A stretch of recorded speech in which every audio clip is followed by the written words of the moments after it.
미국이 첨단 반도체 장비를 중국에 수출하지 못하도록 하는 가운데 한국 기업에 적용한 한시적인 유예 조치를 연장할 거라는 방침이 전해졌습니다.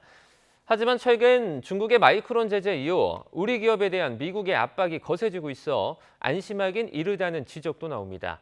워싱턴에서 권준기 특파원입니다. 지난달 중국 정부가 미국 반도체 기업 마이크론에 대한 수입 금지 조치를 발표하자 미국은 정치적 보복이라며 거세게 반발했습니다. 더 나아가 한국 기업이 마이크론의 공백을 메워선 안 된다며 노골적으로 압박해왔습니다.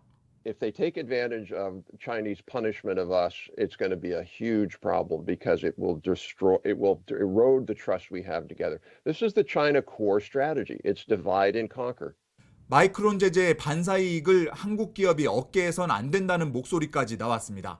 지난해 10월 첨단 반도체 장비를 중국에 수출하지 못하도록 하면서 삼성과 SK에 준 1년 유예 조치를 더는 적용해선 안 된다는 주장이 대표적입니다. 이 같은 우려에도 불구하고 미국 상무부가 한국 기업에 대한 수출 통제 유예 조치를 연장할 거라는 보도가 나왔습니다. 월스트리트저널은 상무부 차관이 지난주 미국 반도체 산업협회 관계자들을 만나 한국과 타이완 기업에 대한 장비 수출 통제 유예 조치가 당분간 연장될 것이라고 밝혔다고 보도했습니다. 신문은 중국과의 비즈니스를 제한하려는 미국의 노력에 대해 국내외 반도체 업체가 저항해 왔다며 가장 큰 비판은 한국에서 나왔다고 전했습니다.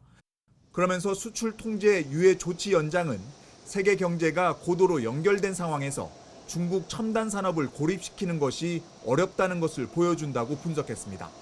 유예 조치를 언제 어떻게 연장할지에 대해선 구체적으로 언급되지 않았습니다.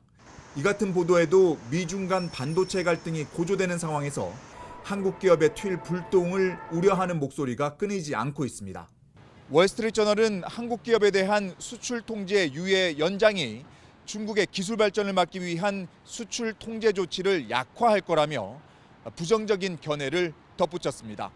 워싱턴에서 YTN 권윤기입니다.